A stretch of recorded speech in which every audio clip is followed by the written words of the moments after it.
ভাইয়া তামিম, তুমি আর কিছুদিন থাকি গেলে পারতা ভাইয়া। আচ্ছা, গ্রামে যাই কি করবা? শুধু শুধু কোনো কাজ নাই, কিছু নাই, আমি তো বুঝলাম না। থাকি যাও। থাকবো না ভাইয়া, থাকলে মাথা আরো গরম হয়ে যাবে। বেড়া থাকবি না কেন?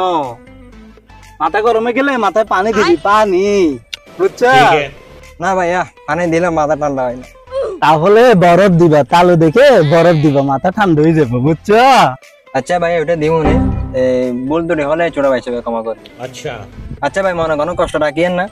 পরবর্তীতে আসলে যেন দেখি আপনার বিয়ে হয়ে গেছে, 2টা বাচ্চা হয়ে গেছে। তা তো হবে, সমস্যা নাই, বাচ্চা হবে, বিয়ে হবে, কিন্তু সুন্দর কোনো মাইয়া তো খুঁজে পাচ্ছি না রে ভাই। আচ্ছা, আমি একটা নাম্বার দিচ্ছি, ওর সাথে কথা বলে বড় বিয়ে করে ফেলেন। দে তাড়াতাড়ি বেটা নাম্বারটা সাইডটা দে, নে ধর ধর ভাইয়া ধর। এ বেড়ে, তুই কার নাম্বার দিতেছস মোশাররফ বাইরে? এটা তো আমাদের এলাকার সেবারি নাম্বার, ও তো বড়ির মতো সুন্দর, এদের এলাকার সবাই চিনে।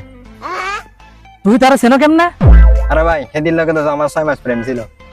এ বেড়ে, তোমার লগে যে মার 6 মাস প্রেম আছিল, তুমি এই নাম্বার মোশাররফ বাইরে দিতেছো প্রেম করার জন্য, বিয়ে করার জন্য? হ্যাঁ? আরে ভাই, এদের লোকে তো আমার বিয়ে দিত না, এদের তো মোশাররফ ভাই সমান, দেখতে অনেক সুন্দর। এ বেটা তাড়াতাড়ি নাম্বারকে সাইডটা দে, সাইডটা দে। এ রাখো মোশাররফ ভাই, তামিম যে মার লাগে 6 মাস প্রেম করছে, তুমি তার লগে বিয়ে করবা রিকন্ডিশন দিয়া? হ্যাঁ, এটা কোনো কথা? আরে বেটা সমস্যা নাই, তামিম তাঙ্গু ঘরের ছেলে, দে দে বেটা, তুই তাড়াতাড়ি নাম্বারটা সাইডটা দে, সাইডটা দে। ধরো বাল, ঠিকই আছে। আরে দে দে বেটা নাম্বারটা দে। নাম কি বলছিলি তুই? শেফালি। ধর ধর ধর।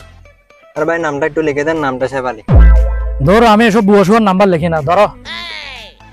বেটা বুয়ার নাম্বার না তো, সে বলছে না তার সাথে প্রেম ছিলে। ধরেন ভাইয়া, ধরেন। এ প্রিন্স, আমি যাই বেটা, দেরি হয়ে যাচ্ছে, লোটা করে আসি।